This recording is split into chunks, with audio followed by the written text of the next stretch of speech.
जब आप चुनाव जीते थे तो गांव की सबसे बड़ी समस्या क्या थी और आपने इससे कैसे निपटा? जब मैं चुनाव यहाँ से लड़ रहा था, पहला ऐसा काम कौन सा करवाएं जिससे गांव वालों को तुरंत फायदा मिला? लोग अक्सर बोलते हैं कि सरकारी योजना का पैसा नहीं मिलता। नमस्कार दोस्तों, आज हम मौजूद हैं आलापुर विधानसभा के ग्राम पंचायत ऐनवा में और हमारे साथ ऐनवा ग्राम पंचायत के प्रधान श्रीमान अमूल दत्त यादव जी बैठे हैं। प्रधान जी, कुछ सवाल हैं, कुछ जनता के सवाल हैं जी। अक्सर लोग कहते हैं कि योजना का पैसा नहीं मिलता। कोई कहता है अधिकारी परेशान करते हैं, कोई कहता है फॉर्म भरने में दिक्कत होती है। तो क्या है इसकी असली वजह? आज हम सीधे प्रधान जी से जानेंगे इसका सच। आज के इस बातचीत में पीएम आवास योजना, पेंशन, शौचालय योजना और किसान योजना और गांव की असली समस्या पर खुलकर बात होगी। तो वीडियो को अंत तक देखें क्योंकि आज की ये जानकारी हर गांव वालों के काम आने वाली है। प्रधान जी, आपका स्वागत है। बहुत बहुत धन्यवाद आपको। जी जी। प्रधान जी, आपका पहला सवाल ये है जी कि जब आप चुनाव जीते थे तो गांव की सबसे बड़ी समस्या क्या थी और आपने इससे कैसे निपटा?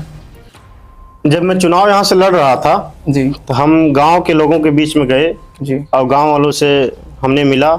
गांव वालों ने हमको बताया, जो भी समस्या था हमने पूछा लोगों से कि आप लोगों ने आज तक इतना प्रधान चुना, आप लोगों ने क्या क्या सुविधाएं आपको मिला, क्या क्या नहीं मिला, क्या क्या मिलना चाहिए। तो लोगों ने कहा बाबू आवास है, आवास भी नहीं मिलता, हम लोग गरीब है। और हमने देखा भी जो लोग गरीब व्यक्ति थे, बहुत से लोग ऐसे अभी व्यक्ति बचे थे जिनके पास आवास नहीं था। तो जब इसका मैं चुनाव जीत के आया यहाँ पे जी, तो चुनाव जीतने के बाद जब जिस प्रकार सुविधा आती रहती है उसी प्रकार हम लोगों से मिलकर, खुद पर्सनली मिलकर उन लोगों को लाभ के बारे में, योजना के बारे में बताते रहते हैं ताकि लोग उस योजना के बारे में जानें और उस योजना का लाभ उठा सकें। जी प्रधान जी, अगला सवाल है, आप पहला ऐसा काम कौन सा करवाएं जिससे गांव वालों को तुरंत फायदा मिला?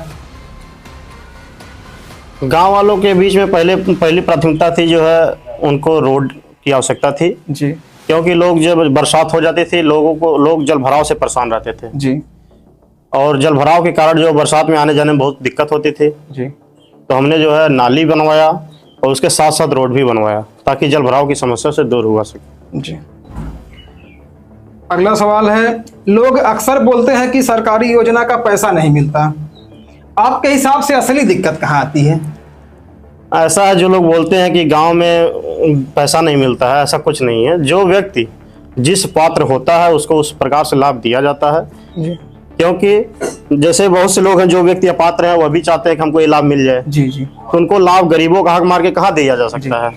पहली बात तो ये है, जो जिस पात्र है उसको दिया जाए, पहली प्राथमिकता वही होनी चाहिए। ऐसा नहीं कि जो व्यक्ति अपात्र है उसको दे दिया जाए, जो पात्र है उसको छोड़ दिया जाए।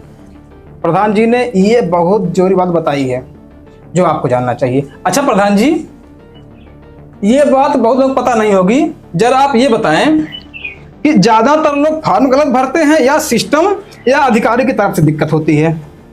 नहीं, फार्म गलत नहीं भरते हैं। जिन लोगों को किसी प्रकार की योजना का लाभ लेना होता है वो सबसे पहले प्रधान से मिलते हैं, प्रधान जी हमारा ये काम करवा दीजिए। तो हम जो है उनसे उन लोगों से लेते हैं फार्म। जो मान लीजिए पात्र हैं उन फार्म ले लिया, अपात्र लोग भी देते हैं। अब असली बात है कि उन लोगों का फार्म जाता है जब भरने के लिए, या ब्लॉक पे दिया जाता है या अधिकारी जब जांच करने आते हैं, जो लोग पात्र होते हैं उन्हीं का फॉर्म भरा जाता है ना जी। और जो लोग अपात्र हैं वो भी फॉर्म देते हैं, उनका कहाँ भरा जाएगा? तो उसमें फार्म भरने में गलती कोई नहीं होता, ना ही अधिकारी परेशान करते हैं। अधिकारी खुद मदद करते हैं जो जिस पात्र होता है कि उनको जल्दी से मिल जाए। एक सवाल आपसे और है, गांव की ऐसी कौन सी योजना है जिसमें ज्यादातर लोग रिजेक्ट होते हैं? गांव की ऐसी योजना है पीएम किसान, जो प्रधानमंत्री आवास योजना है जी। उसमें बहुत से लोग जो है सोचते हैं मिल जाए जो है आवास, लेकिन जो है अब उसमें भरेंगे फॉर्म लोग लगभग 200 लोग, 250-300 लोग भरेंगे, जो कि पात्रता की श्रेणी में देखा जाए तो उनके पास 4 व्हीलर भी नहीं होनी चाहिए जी जी, और करकट भी नहीं होना चाहिए, 8 फुट ऊंची दीवार भी नहीं होना चाहिए। पात्रता के तो नियम यही है। हाँ, असंभव भी तो नहीं है। मान लीजिए कि एक गांव में 200 लोग हैं और सबको सरकारी आवास मिल जाए, कहाँ से मिल पाएगा? जो लोग पात्र हैं 200 अगर लोग फॉर्म जमा किए हैं तो उसमें से लगभग अगर अधिकारी जांच करते हैं, अधिकारी 3 बार जांच करते हैं, 4 बार करते हैं, बहुत सी बार जांचें आती हैं जी। जो सही पाया जाता है उसको आवास दिया जाता है, जो गलत पाया जाता है उसको अपात्र कर दिया जाता है। प्रधान जी, गांव के लोगों को सबसे ज्यादा किस योजना के बारे में पता नहीं होता? ऐसा है कि गांव के लोगों के बारे में जो भी योजनाएं नहीं मालूम होती हैं उनको हम लोग खुद पर्सनली जो है सूचित करते हैं। गांव में लोगों के द्वारा पर्सनल फोन करके बताते हैं कि जो है ये योजना चल रही है, आप लोग लाइए अपना कागज लाइए, आपको इस योजना का लाभ दिलवाया जा सके।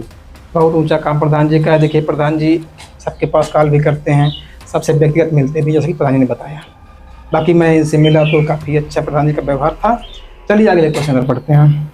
मान लीजिए कोई बहुत गरीब आदमी है, आपके पास आया मदद के लिए, तो आप सबसे पहले उसे कौन सी सलाह देंगे? देखिए, जो लोग गरीब व्यक्ति है मदद के लिए आएगा तो उसको मदद दिया जाएगा, सलाह नहीं दिया जाएगा जी। सबसे पहली बात उसकी मदद कीजिए। जी। बाकी लोगों के द्वारा जितना हो सके, अगर बहुत ज्यादा दिक्कत है उसको लोगों से कहकर भी पंचायत में बुलाकर लोगों को 10-20-50 लोगों को इकट्ठा करके उनकी मदद और करवाया जा सकता है। आपके हिसाब से गांव वालों की सबसे बड़ी गलती क्या है जिस वजह से उनका काम अटक जाता है? ऐसी कौन सी गलती करते हैं गांव वाले कि मतलब उनका काम रुक जाता? प्रधान जी कुछ बताएं इसके बारे में आप।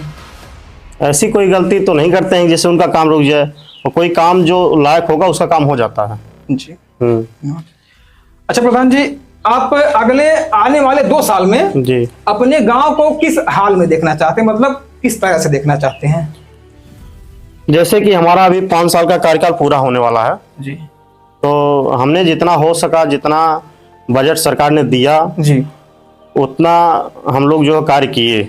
गांव में सबसे ज़्यादा रोड बनवाया गया, नाली बनवाया गया, जहाँ आवश्यकता सॉकेट दिया बनवाया गया, लोगों को जो है स्ट्रीट लाइट लगवाई गई, लोगों को शौचालय दिया गया जी। बाकी आने वाले समय में अभी जो भी बचे कार्य हैं जी, उनको भी करवाने का प्रयास किया जाएगा, क्योंकि कोई भी प्रधान हो जाएगा तो एक बार में कोई अगर ये कहे कि हर काम हो सकता है गांव का, तो संभव नहीं है। संभव नहीं है, कतई संभव क्योंकि अगर इतना बड़ा संभव होता तो इसके पहले भी प्रधान बहुत से थे, अब तक संभव हो जाना चाहिए था। आज 1952-51 के बाद से ही प्रधानी चल रही है, अभी तक जो है गाँव में हर एक प्रकार की समस्या हर वर्ष आती रहती है। जी जी, समस्या हर वर्ष आती है, हर वर्ष प्रधान होते हैं, हर समस्या का बराबर निराकरण होता रहता है। जी प्रधान जी, गांव के लोग आपका पॉडकास्ट देख रहे हैं जी, आपका उनके लिए सीधा मैसेज क्या है? गांव वालों से सीधा मैसेज यही है कि हमने जो 5 साल आपने हमको दिया, आप सभी को उसके लिए मैं हमेशा आभारी रहूँगा। आपको बहुत बहुत धन्यवाद हम दूंगा, क्योंकि आप लोगों ने हमको जिस पद पे बैठाया है वो शायद ही मैं अकेले नहीं कर पाता, वो आप लोगों का सहयोग नहीं होता तो मैं इस बात पे आज नहीं रहता। आप लोगों से आग्रह करूंगा कि अगर हमको दोबारा मौका मिलता है तो ऐसी जो भी योजनाएं बची हैं लोगों की शिक्षा के लिए, मैंने स्वास्थ्य के लिए काम, स्वास्थ्य के उपकेंद्र बनवा दिया है, गांव में अपने उपकेंद्र हो गया है, कूड़ा साफ सफाई के लिए कूड़ादान बनवा दिया है। अब जो भी बचा है शिक्षा की व्यवस्था, उसके लिए लाइब्रेरी की व्यवस्था गांव में करवा दी जाएगी जी। और जो भी गरीब व्यक्ति रहेंगे उनके लिए कभी भी किसी को भी दिक्कत हो पढ़ने लिखने के लिए हमसे डायरेक्ट मिले, अगर उसके लिए हमेशा मदद करूंगा पढ़ाई लिखाई के लिए जी। दोस्तों, प्रधान जी ने बहुत सारी ऐसी बातें बताई जिसे आप आज पहली बार सुन रहे होंगे। दोस्तों, वीडियो को ज़्यादा से ज़्यादा शेयर करिए अपने गांव, दोस्त, रिश्तेदार के पास, ताकि किसी गरीब का हक जानकारी के अभाव में ना माना जाए।